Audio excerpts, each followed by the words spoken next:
The campaigning organisation Big Brother Watch has released a report called Ministry of Truth, which is about what they describe as secretive government units spying on your speech. So the report claims that Whitehall units monitor government critics online, including MPs, journalists and the public, on the pretext of combating what they describe as misinformation. So here to tell me more about this report, I'm pleased to welcome the Advocacy Manager for Big Brother Watch, Mark Johnson. Thanks for joining us, Mark. So you've got a copy of the report there, Ministry of Truth. Can you start by telling us how this came about? How did you find out this information and what did it reveal? So the report is the culmination of months of investigation into a number of disinformation units in the government.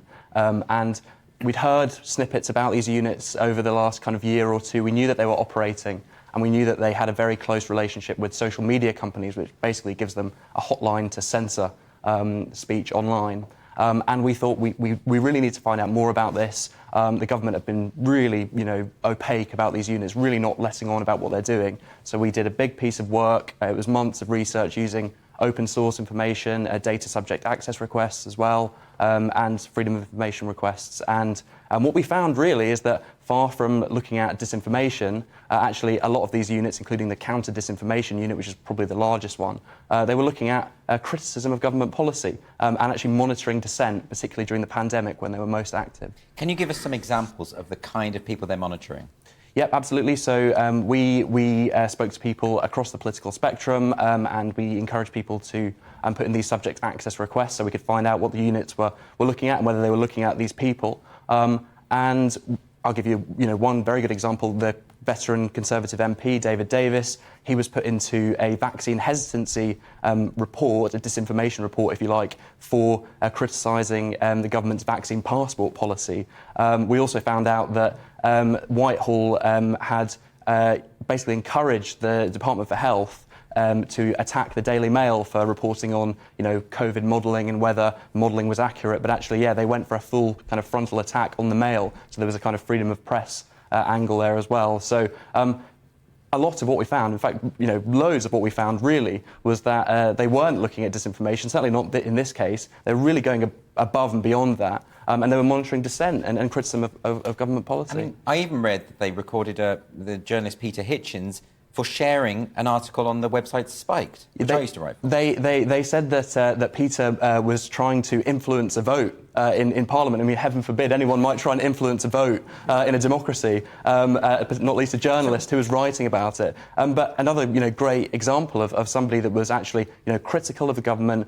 In that case, he was asking questions, and for that he was put in one of these disinformation reports. So this is a unit which is designed in order to monitor this stuff. Then what do they do with the information that they gather? Well, what's most worrying is that they do have this special relationship with the social media platforms, so, Twitter, Facebook and so on, and it allows them to have a kind of hotline to these platforms, and they basically pressure them to take down speech. So what we found is that, yes, they're not looking at disinformation, and that raises real questions about the kind of stuff that they might be forcing the censorship of online. Do we know how much the government is fully aware of what's going on?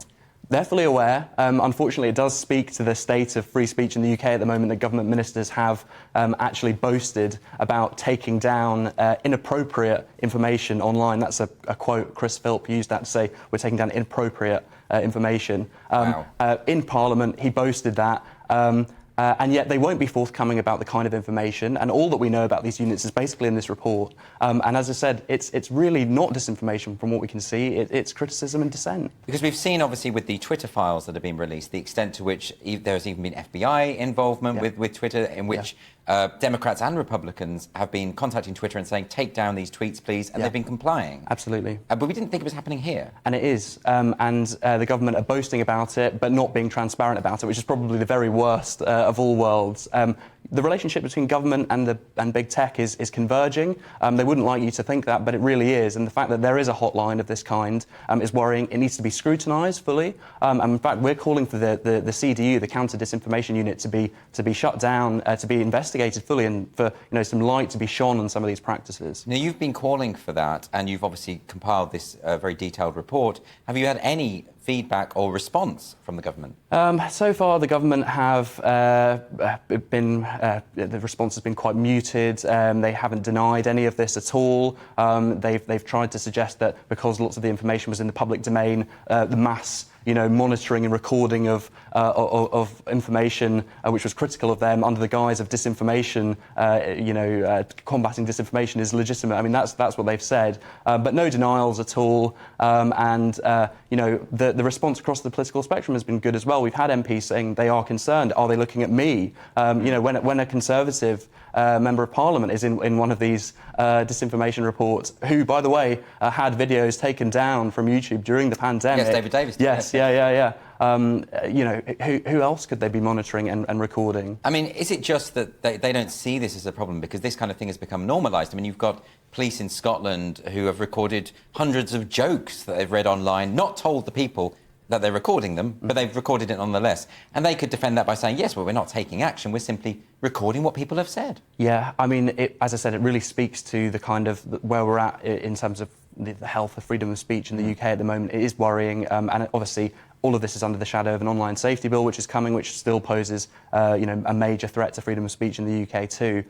So unfortunately, it's a right that's not doing particularly well, but that's why work like this is really important, to try and shine a light on basically censorious activities and a relationship that's very uncomfortably close between the government and the platforms, and one which is clearly being used to censor as well. And people aren't talking that much about the online safety bill, but could you maybe talk us through why precisely you feel that it has some negative bearing on freedom of speech? Yeah, well, I mean, basically what it does is it outsources, policing online to tech companies, and that includes policing our speech. And there was a long debate about legal but harmful speech, which we won some of that, which was really good. I think they've taken that out of the That's right. Bill, they took out the legal but harmful to adults provision, so talking about speech which is entirely lawful but subjectively harmful, but there are still loads of problems with free speech in there, and still basically outsourcing the speech policing to the platforms, which is worrying. Is it just that they don't understand where this can lead? I mean, I presume that you are concerned about a slippery slope, I suppose,